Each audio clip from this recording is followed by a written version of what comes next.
how do you help all these people find their way through all this in a way that feels safe and comfortable enough to them that they can handle all this? Yeah, it's tricky, Michael. I have finite resources in terms of my personal time. And so I reserve most of my energy and focus for the leader that hired me and the leaders that they are um, locking arms with to facilitate the change throughout the org. That's where I put my primary focus. And so my message there constantly is, listen, this is the expectations management game.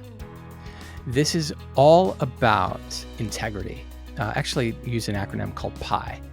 If you want to be a great leader, and my encouragement to them as we go through the transformation journey is you need to rise up as leaders, and it needs to be as easy as pie. You need to be professional, and we define what a professional is. You've got to be a great planner. You need to be organized. You need to, be clear. I stands for integrity. So you got to do what you said you would do and what you promised you would do. So you got to keep showing up in that way. You have to be dependable, faithful, timely. Those first two alone give any leader major street cred and respect in the org. Just as a side note, there's a great book called The $1 Trillion Coach about Bill Campbell. I don't know if you've heard of him. He was the executive coach to the big guys, Steve Jobs, Bill Gates, Schwartz, who's the CEO of Google. So anyways, he said, you cannot be a great leader unless you first demonstrated you were a great manager. And that is just all about the pie. And so, be professional, have integrity. And then lastly, E stands for EQ. You have to be emotionally intelligent as a leader too. And you have to, along with the accountability you bring from the professional side, you also have to have grace and care and sympathy and empathy. And so if you wrap pie into your output as you move into transformation, my message to leaders is you will get the respect that you need and you will create the safety you want. But you have to be it first. And then you just keep showing up with your slice of pie. You keep showing up. And over time, you will prove to them, not say to them, you will prove to them, this is a safe place. Yeah, this is a safe place. Tactically, you're like, all right, how does this tactically work? Well, for example, the new transformation from an old culture to a new operationally is you don't, as the new leader, there's no blaming of employees for not achieving outcomes. There's going to employees and looking at the new rails that were architected, the new processes that were architected, the new SOPs that were architected for what a job description does. And together with your employee that looks like maybe they're falling short, you take your eye off of them, and now you both put your eyes on the process. And we look at the process together and figure out what happened in the process that we built that caused the outcome to not be what it should be. And now we've taken our eye, as a leader, we take our eye off. I'm like, I'm pointing my finger at you because you failed. And we get to analogize, and then they'll self-select. The person that's being led will go, oh, okay, yeah, I see, I didn't do this, I didn't, right?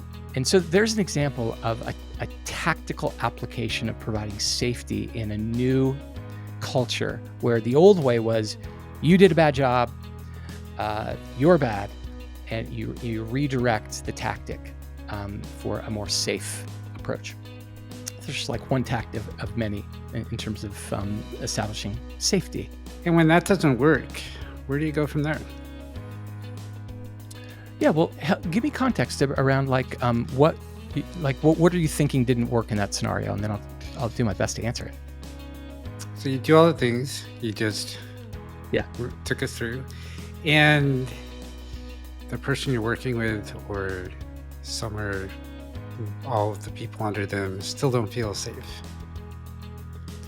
Oh, still don't feel safe. Okay. And are we assuming that the leadership got it right? They're professional, they have integrity, they have empathy, but the employee has a problem with still feeling safe? That's half the question. And the other half is, what if after all of this, the leader still doesn't feel safe to make these changes in how they have been, so that they can't Oh, model that new way of being that is going to radiate out to everyone else? yeah. It's great. So based on this use case that you're sharing, if I were being hired to advise the scenario, I would go back to what did the top of the org decide what was best for the business and its people.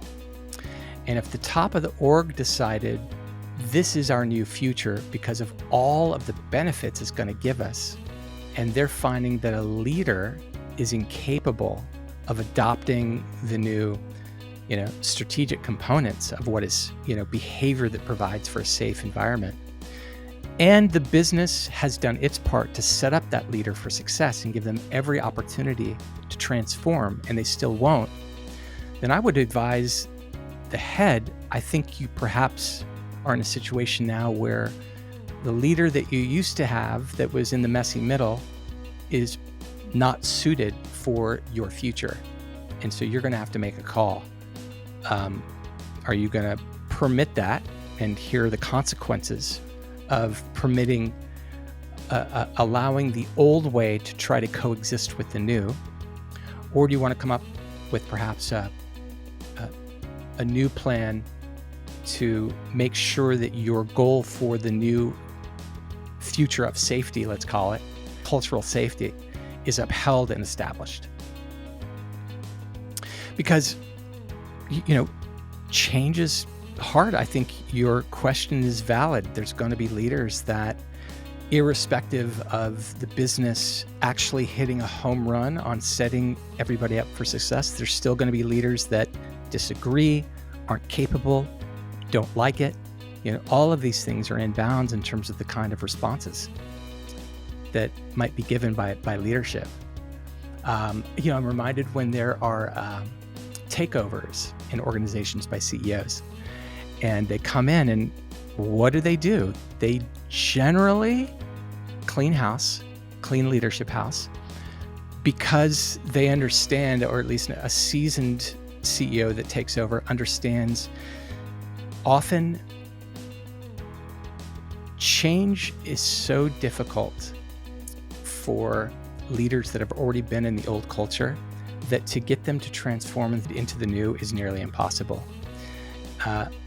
And or the runway needed, the amount of time and energy and resources needed to convert them is not sustainable. And so what do? They take people that from their old regime that trust them and know them, they bring them in and then clean house, So that's not something I'm suggesting I would advise, but I'm just sharing that, as a sort of standard thing that happens because of because transformational change is difficult. And it raises the point that some people are not going to fit or want to fit into the new culture, and that's okay. And then I love as that. you said, it's up to the leader to decide, am I okay having people who aren't going to be part of this new culture still hanging around, Yeah, which will have benefits that's and will right. have downsides? Or do I want to help them find a new position inside the company or outside the company where they will be Yeah, a perfect fit, and then things will be so much better for them and for us because neither of us have this added friction going on between them and the rest of the company? yeah. Managers, That's leaders, can get locked into this idea that any attrition is bad attrition. Obviously, if they're doing horrible, we don't want them around, but still, I should be able to make everyone my idea of perfect. And the reality is, no, we all have different strengths. And if what you are uniquely great at isn't something that the company needs right now, if the way that you want to work isn't the way that the company wants you to work, then finding you somewhere else where you can use your unique gifts and work in the way that you want to work is probably way better for everyone. And that's actually being a way better manager and leader than trying to fit them into this new regime.